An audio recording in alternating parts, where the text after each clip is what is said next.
Unos días antes de la Navidad de 1953, los primeros ejecutivos de las principales tabaqueras de Estados Unidos se reunieron en el Hotel Plaza de Nueva York con John Hill. John Hill era entonces el director de Hill & Knowlton, una conocida agencia de relaciones públicas. Más que una reunión de trabajo, aquello era un auténtico gabinete de crisis. Un año antes, la revista Reader Digest había publicado un artículo titulado «Cáncer por cartones». Gracias a él, los lectores norteamericanos habían tenido noticia por primera vez de la relación entre el tabaco y el cáncer de pulmón. A aquella publicación le siguieron otras muchas.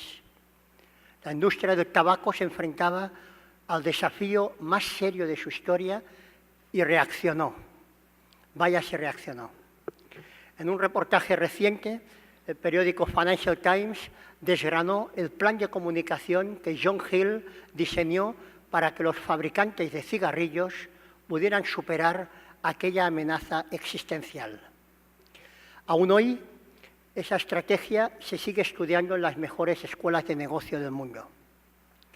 Y esto es así porque más de medio siglo después de esa reunión en el Hotel Plaza de Nueva York, la industria tabaquera disfruta de muy buena salud y sus ventas globales se han mantenido al alza hasta el día de hoy. Señor cónsul, autoridades, amigos, amigas de Cibecom y de Fundacom, ¿cuál fue la estrategia que evitó la quiebra del sector del tabaco? El periódico británico enumeraba unas pautas que se han demostrado ser, si me permitís, tan cínicas como eficaces.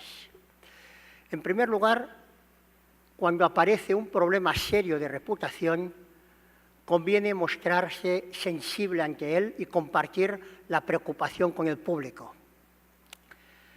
Pasado un tiempo, hay que complicar la cuestión y empezar a sembrar dudas y decir que tal vez la causa del problema corresponda a un tercero y que puede que no toda la culpa sea de esa empresa o del sector afectado.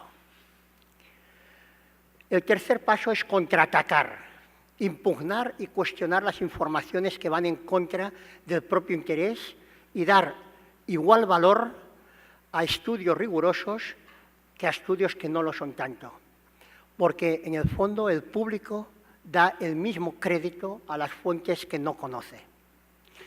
Y en último lugar, hay que normalizar, hay que trivializar, dar por sabida la denuncia y reclamar a los periodistas que hablen de otras cosas, exigirles que se dediquen a otras cosas, que se dediquen a otros temas. Estas pautas nos resultan hoy, desgraciadamente, muy familiares. Su amoralidad descarnada nos plantea una pregunta crucial, la pregunta de si hay límites que estaríamos dispuestos a cruzar para defender la reputación de nuestras empresas. Y esta es la primera idea que quería compartir con todos ustedes. Puede que nos veamos obligados a elegir entre reputación y supervivencia. Esta elección, sin duda, no será solamente técnica. Será, primero y antes que nada, una decisión moral. Por tanto, conviene estar preparados para incorporar a nuestro oficio, a nuestro trabajo diario, una dimensión ética que considero más necesaria que nunca. Ustedes saben ya que el diccionario Oxford ha elegido posverdad como la palabra del año. Según este diccionario, el término sirve para referirse a aquellas circunstancias que hacen que los hechos objetivos sean menos influyentes para conformar la opinión pública que las llamadas a las emociones y a las creencias personales.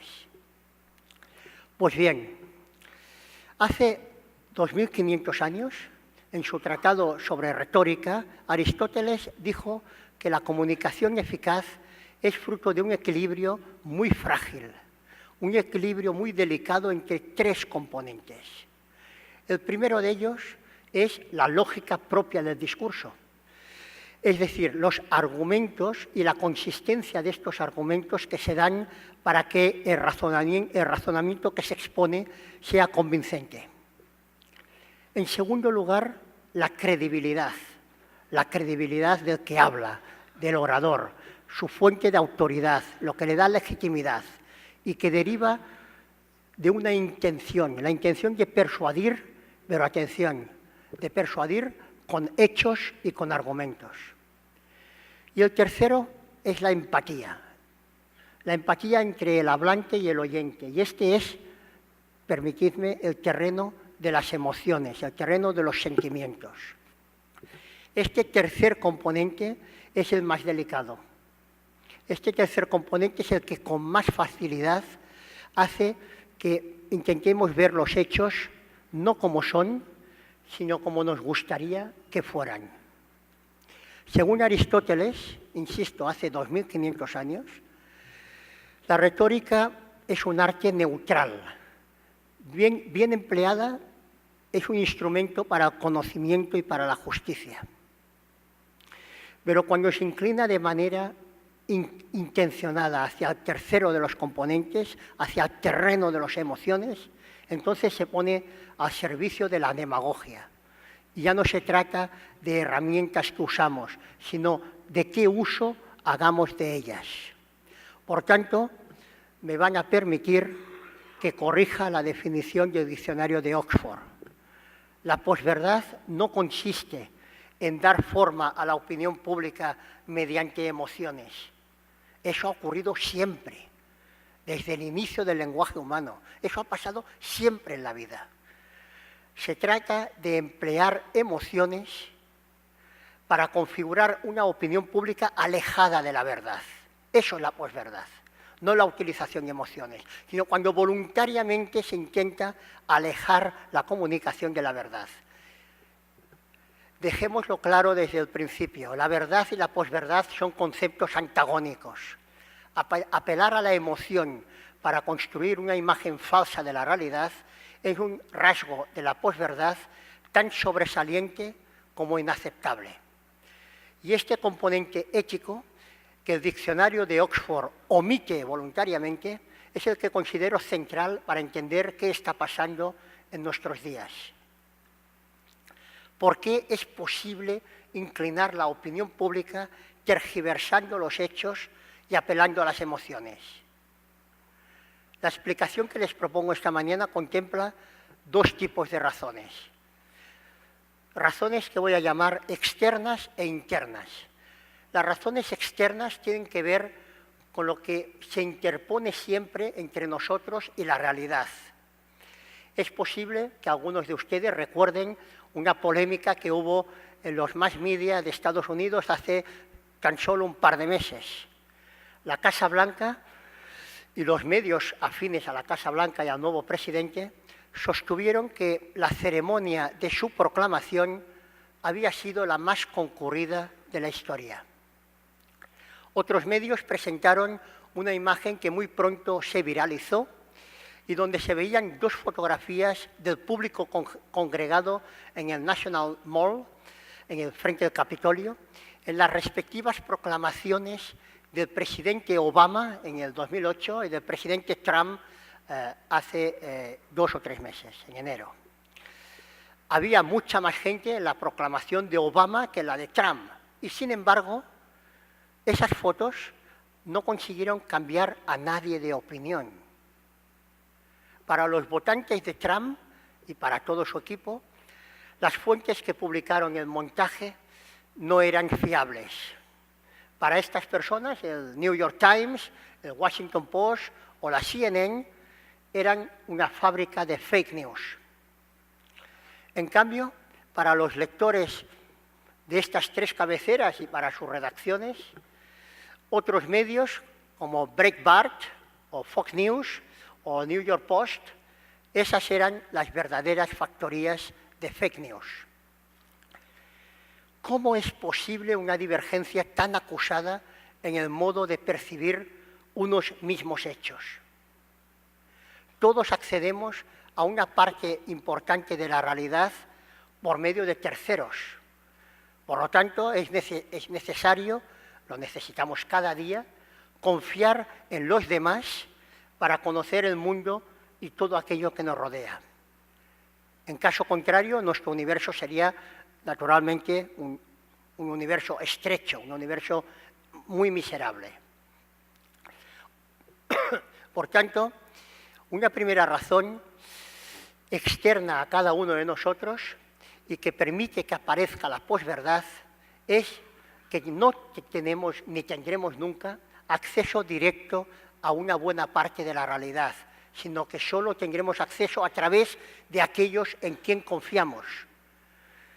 Y, naturalmente, en ocasiones podemos cometer el error de depositar nuestra confianza en quien no la merece. La segunda razón externa por la que las emociones nos pueden confundir y alguien puede utilizar estas emociones para confundirnos es la realidad del lenguaje. Consideremos esta frase. Cristiano Ronaldo es más alto que Leo Messi. Ahora consideremos esta otra frase. Cristiano Ronaldo es más bueno que Messi. Desde el punto de vista estrictamente gramatical, las dos frases son exactamente iguales. Las dos son correctas y sus estructuras son idénticas. Sin embargo, una informa de un hecho y la otra de una opinión. El lenguaje no incorpora marcas en las frases para que podamos distinguir entre una cosa y la otra. Una posible solución sería que cuando opináramos lo dejáramos claro y dijéramos yo creo que o yo opino que. Pero el lenguaje tiene una dimensión económica innata. Siempre vamos a lo práctico, así que a menudo nos saltamos esta clarificación. Que Ronaldo sea más alto que Messi es un hecho. Se puede comprobar fácilmente con una cinta métrica y con este hecho estará de acuerdo cualquier persona que entienda lo que significa ser más alto que. En cambio, que Ronaldo sea más bueno que Messi no es un tipo de frase que esté haciendo precisamente una descripción exacta del mundo. No hay forma de comprobarla. Muchas personas, de hecho, están convencidas de que Messi es mejor, bastante mejor que Ronaldo. Yo mismo, sin ir más lejos. Lo único que quiero dejar claro con este ejemplo es que el lenguaje es una herramienta imperfecta. Es una herramienta maravillosa. Es una herramienta que nos permite la poesía. Es una herramienta que nos permite la literatura, nos permite la riqueza de una conversación entre amigos alrededor de una cena y de una copa de vino. Pero el lenguaje también hace posible decir cosas que no se atienen a los hechos. Permite la confusión, permite la imprecisión, permite el uso de palabras interesadas por parte del que habla y, en definitiva, el lenguaje permite la posverdad. Además de estas dos razones externas, hay también razones internas que explican por qué podemos equivocarnos al percibir la realidad. Estas razones internas son los sesgos que nos hacen confundir en nuestra comprensión de las cosas. Voy a ilustrarlo también con un ejemplo, si me permiten. En Barcelona tengo un amigo que se llama Antonio. Antonio es un hombre de aproximadamente mi edad, 53 años, y lleva habitualmente un jersey de cuello alto, pantalones de pana, le gusta mucho el orden, habla más bien poco, usa gafas. Siempre que me encuentro con él, lleva un libro debajo del brazo. Si les pidiera aquí a la audiencia si Antonio es bibliotecario o es taxista, probablemente la mayoría me respondería que bibliotecario. Pero si lo piensan detenidamente, quizás cambien la respuesta, porque es fácil intuir que en una ciudad como Barcelona el número de taxistas es 20 o 25 veces superior al número de bibliotecarios. Y teniendo en cuenta que los rasgos que les he dado de Antonio son rasgos más bien convencionales, es mucho más probable que sea taxista, que sea bibliotecario, que sea taxista, pero no. Aunque lleve gafas, aunque lleve un libro en la mano, un libro que quizás sea una guía de la ciudad, quizás sea un bestseller que haya comprado en el aeropuerto, mientras esperaba un cliente. Pensamos y tomamos decisiones siempre basándonos en estereotipos, en falsos argumentos, en prejuicios y en verdades a medias. Si yo les dijera ahora que una vacuna salva la vida a 300 personas de cada 1000, se harían una idea de la vacuna más favorable que si les dijera que esa vacuna no salva a 700 enfermos de cada 1000.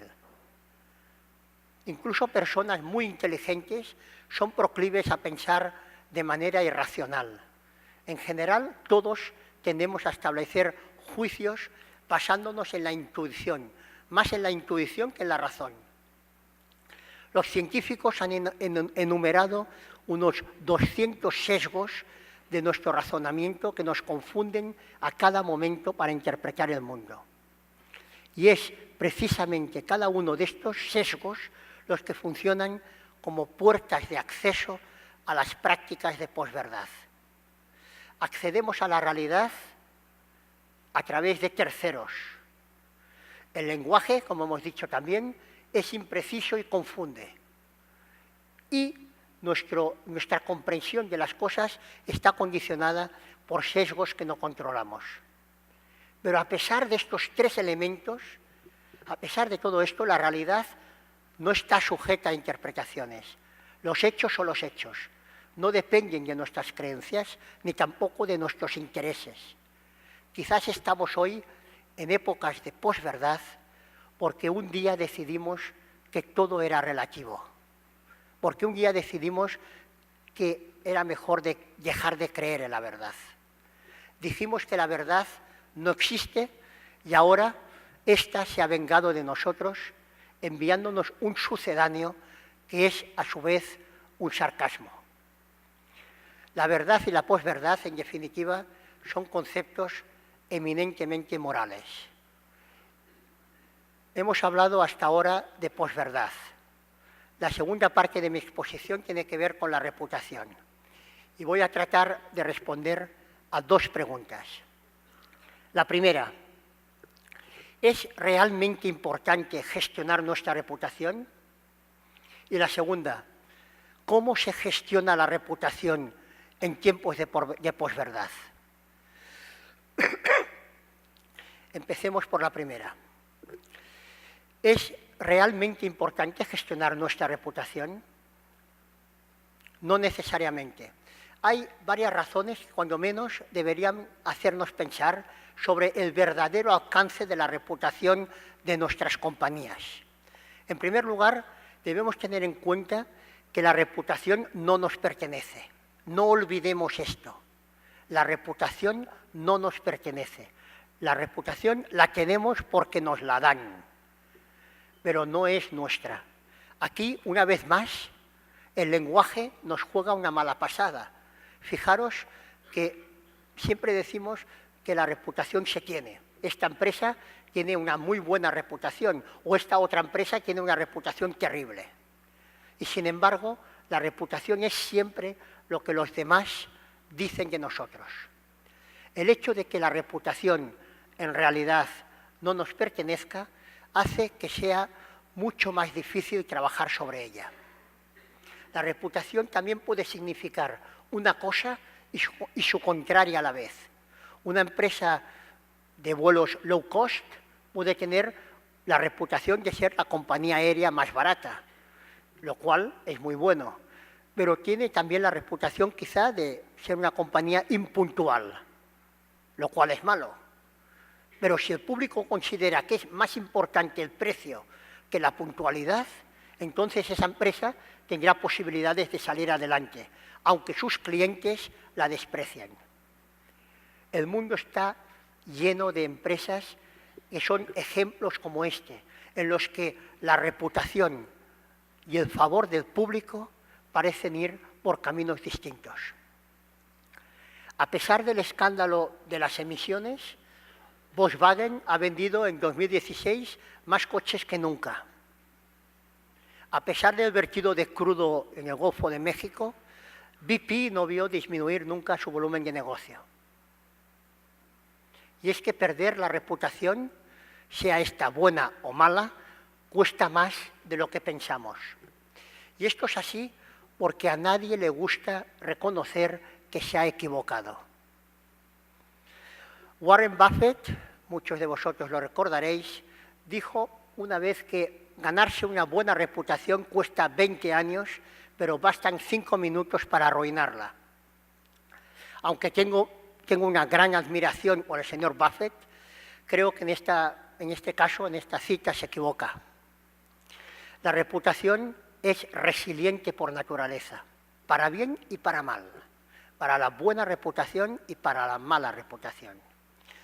Si nos compramos un Mercedes porque creemos que es un gran coche, la experiencia de conducirlo nos va a parecer maravillosa.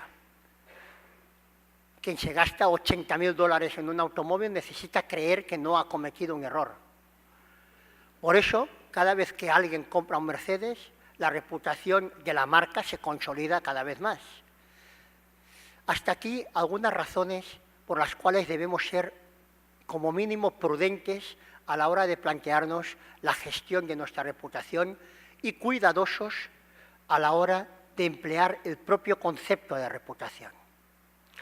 Pero si decidimos, si acordamos entre todos una definición de mínimos de reputación y decimos que es aquello que otros dicen de nosotros, entonces sería legítimo, es legítimo, aspirar a que los otros, estos otros, sean muchas personas y a que lo que digan sea muy bueno de nosotros.